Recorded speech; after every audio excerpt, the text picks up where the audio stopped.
missiles, yeah. These are fucking missiles. I'm 100%. This is, yeah? Going in here 100%. I'm going into this fight 100% Conor McGregor. Not 92. 100% Conor McGregor. So it has to be really meticulous. We were right there with the last one. As a unit, we do it, right? And he wanted on the White House. Now, for Conor McGregor to be on the White House, Conor McGregor wants $100 million and he wants 100 golden visas. So Conor's essentially saying, you need me on the White House and you're going to pay to get me on the White House. To do something that 745 people would do for free. He's essentially asking for $200 million. Conor on that stuff, man. Look, we'll visit the White House, a place it has never been before. Such strong reasons. I'm just going to grab a hamper. It's a super good one from elsewhere. And I suppose honestly, you're kidding far better than this. This is right. We are moving in here all out. I step into this fight as 100% Conor McGregor, not 92. Fully Conor McGregor. Therefore, it must be truly. We're right there with the last one. As a unit, we do it. Let's go, let's go. My powerful rockets. He's our projectile, music. Right? He's our flawed. He's a weapon. He's a flawed weapon. He batters a lot of rivals. He speaks of focused preparation, engineering a return, and framing this as a declaration instead of merely about considering how he's preparing is still on the table. So, let's break down how this fight shapes up. Look, this is Conor. Brother, Conor is too old, bro. He's finished. Salam alaikum. And talk of a possible bout involving Conor McGregor and Jorge Masvidal is circulating. But Dana White isn't trusting the hype. Dana stated firmly he has no familiarity with MMA gossip and that he does not take rumors seriously despite social media's concept forming the upcoming major shift for the White House play. The UFC chief's answer suggests that widespread notions aren't truly unfolding while supporters talk of stand-ins and perfect scenarios. I'm sure you've heard the new talk is that Conor McGregor, Jorge Masvidal could be a potential. Oh, no, What's your thoughts? Oh, you haven't heard this? No. This is the biggest thing on social media now. Everyone's talking, yeah, that Chandler's out and Masvidal's in, and it's Conor and Masvidal. You know what's funny? So in my algorithm on Instagram, I have nothing MMA. Right? Literally nothing MMA pops All up in mine's my politics. algorithm. That's my. Yeah, mine's definitely. There's some politics, but yeah, I don't listen to any of the goofy No. that goes. No. Is that considered goofy? That's goofy shit. Yeah, the MMA world, I don't listen to any of that. So literally none of that is on. UFC collaborated extensively with the White House for months to arrange each detail of the production. Dana stated, calling the White House event a genuinely unique occasion. He added that his team developed highly precise visual models for the whole venue, factoring in all elements from the layout of the grounds to how light and shadow affect the seating and atmosphere. To Dana, this extent of readiness makes it. So yesterday, my team, they put together, we come up with a whole plan for production, how it's going to work. My head of production, Craig Borsari, has been working with the White House, for a couple months now, and they build this video rendering of like every tree that's on the property and all this stuff. It's exactly the way it is. We can literally the sun, how the sun will hit the seats at certain times, what it'll look like when it's dark. This is going to be so badass. Yeah, it is, and it's a one of one in our lifetime to be able to do something. Begin here, and Michael Bisping highlighted anxiety and mentioned his public spotlight. He emphasized Masvidal's consistent presence at rallies and among the Trump cohort, making him an obvious choice for an event linked to the White House. Music. From Bisping's perspective, a McGregor versus Masvidal encounter would be an explosive and newsworthy confrontation. when you look at Jorge Masvidal and the career that he's had, and then you remember Jorge Masvidal has been a massive supporter of Donald Trump. He's addressed crowds publicly at Donald Trump rallies as well. So certainly, Races of the Trump family, right? And they're the kind of people that they're going to want at the White House. Conor McGregor versus Jorge Masvidal, that'll be a sensational matchup. Michael Chandler, of course, losing to Paddy Pimblett the way that he did. And then, of course, when you look at the majority of fights that he's lost, okay, it doesn't really put him in too good of a standing. This being suggested, if McGregor dedicates himself fully in the gym, it's not impossible he might near the peak condition that transformed him into a UFC superstar. Music. He recalled his climb, the Eddie Alvarez title victory, the single-strike KO of Jose Aldo, along with the bravado, quick quips, and self-assurance that made him the sport's biggest ever. Music. Haven't lost that skill with focus and discipline. And all the yes men, if you get rid of all the distractions and you get in the gym, it's not unthinkable to think that Conor McGregor could get just some. If not, kept the speculation swirling when asked about a potential The Alvarez, the one-punch knockout over Jose Aldo, right? The rise through the UFC. It was like nothing the sport had ever seen before. And then, of course, combined with the brashness and the trash talk and all the rest of it, and the swagger and the confidence that he had, and the humor and the one-liners, you put it all together, the man became the biggest star that the sport's ever seen. 4 years away, I think it is, or 5 years, whatever it is. It's been a long time, and he broke his leg, but he's back training, he's back in the gym. And I tell you what, right, me and McGregor, we've gone head to head. We've talked a bit of shit over the years, but you can't deny the talent the man had. And if he locks in and he's disciplined, you can get almost back to that. If not, kept the speculation swirling when asked about a potential showdown with Conor McGregor, with Dana White showdown with Conor McGregor by Dana White. Previously commenting on the contest, Masvidal hinted that a significant event is imminent, but he offered no firm detail. Evidently, important news is due, and it could rock the combat scene. Push you on this.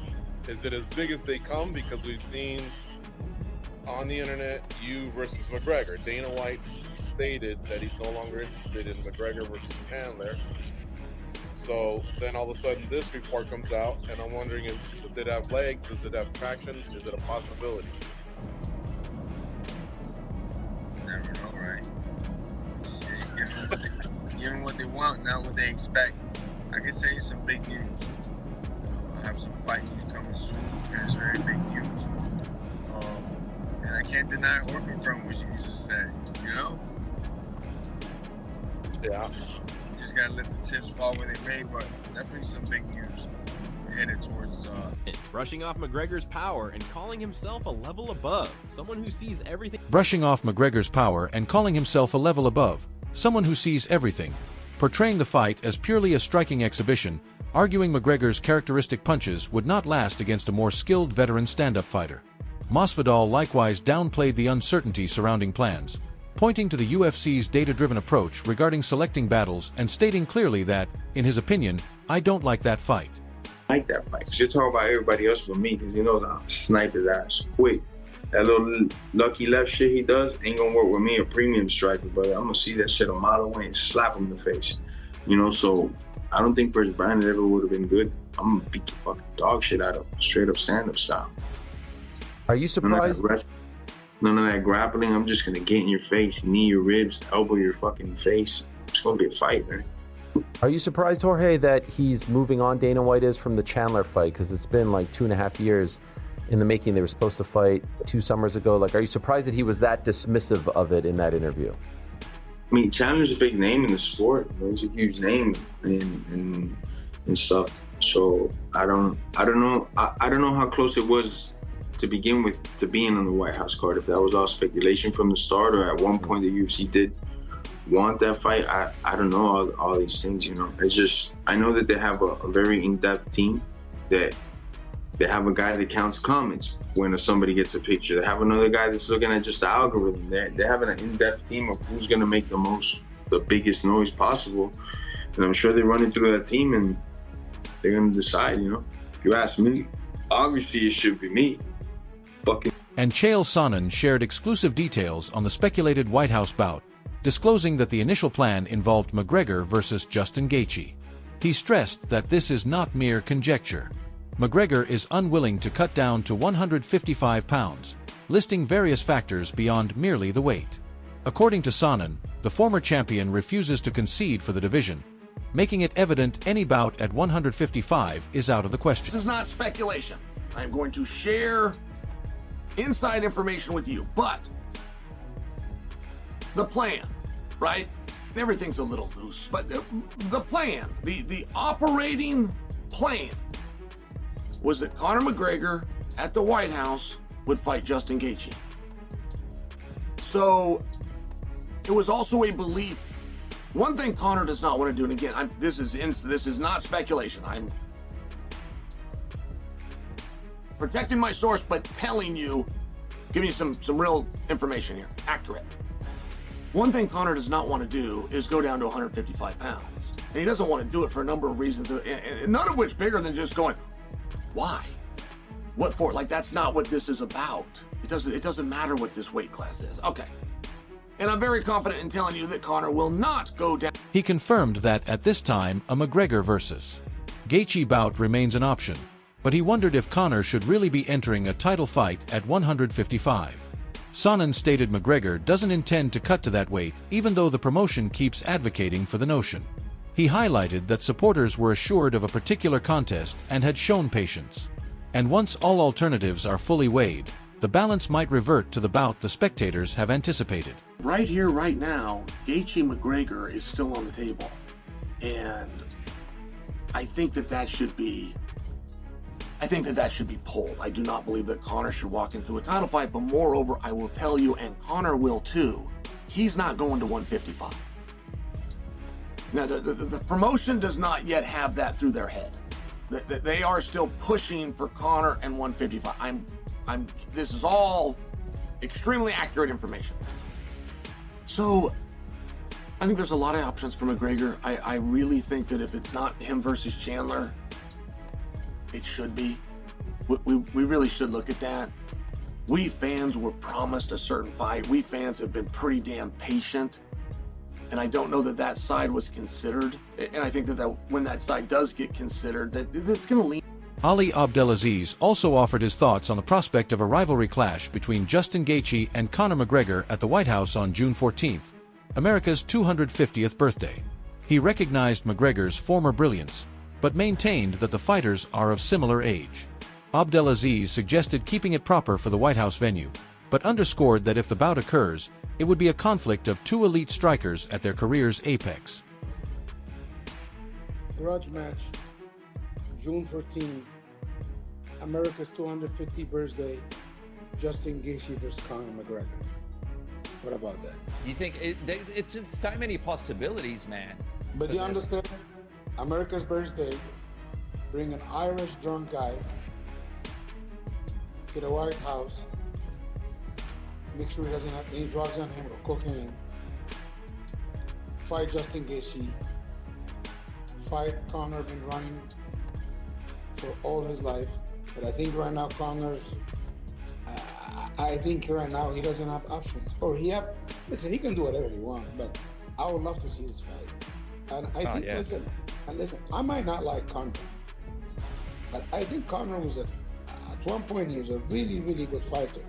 And I cannot take this away from him, you know? But I believe it's level to this. And I believe now Justin Gaethje is on a different level. They're about the same age. Abdelaziz pointed out that despite Conor McGregor having more title belts, a bout with Justin Gaethje ought to have occurred much earlier.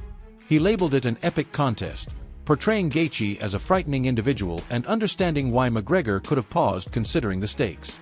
Yet Abdelaziz stressed that if McGregor desires the bout, that would be the particular one to pursue, a thrilling confrontation. Have more championship belts than Gaethje. Honestly, this fight should have happened a long time ago.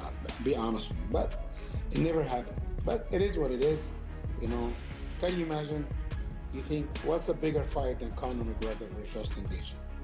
Dude, that would be an amazing fight. And I know you said a number of times it almost came together. I want to come together because I don't think Conor, he wanted to fight Justin. Justin Gaethje is a big Conor, you know, so they want to fight with him. He has too much to lose, but having fun. If this is what he wants, if I was a fighter, that's the fight I'll fight, me personally. In a way, Because Michael Chandler won't let Dana White's remarks end his hopes for a Conor McGregor fight. He views McGregor as the most logical choice. Though he's poised for any opponent he must face, a major bout, and he is intent on making an impression against one of the biggest stars in the sport. He is self-assured, driven, and poised to take center stage when the chance arises. Who's the opponent? Dana says it's not Conor, so we'll see who it is. Do you have a preference if it's not Conor? Obviously, I know you want to fight Conor, but I mean, yeah, I mean, obviously that's the fight. That's the fight to me that makes the most sense when it comes to Occam's razor. Like the most obvious choice should be the choice. The most obvious solution should be the solution. We've already got the build-up. We've already got the backdrop. We've already got the animosity. We've already got the footage. But with that being said, if it's not him, I mean, I think I've kind of gotten into a point too where there's this rejuvenation also where you're like, hey, obviously I've had my sights set on that, and if that's kind of the letdown and that doesn't happen, man, like I want big fights. I want to get back in there and fight a top guy. I want to get back in there. I don't think my last performance was indicative of my actual skill set and my fire and my passion for the sport, just for some outside circumstances. But man, I don't have a preference, but I want a big fight, you know. So we'll see what happens in March. Max versus Charles. Freaking Armin's out there always talking about people. That's true. But I mean, these are not fights that I necessarily deserve, right? We're in this sport where you're like, hey, man, you just lost your last fight. You can't go out there and fight number 2 next. But man, I just hold it like this. Whatever comes my way, comes my way. But hopefully Conor at the White House. Yeah. Just don't ask Dana. Yeah, don't ask Dana. Just don't ask the boss. Nobody ask him that. Who cares what he said? Nick isn't sold on a McGregor versus Chandler matchup, calling it a fight. Who cares what he said? The analyst isn't sold on a McGregor versus Chandler matchup, calling it a fight to create an impact in the lightweight category. He proposed that spectators would gain more from watching. The rival highlights bouts with true significance and thrill. He noted that the contest would probably be at 170, reducing its influence on the lightweight scene. For him, the bigger names and more crucial contests are where the true drama unfolds, the contest that fans will recall and that genuinely define the division.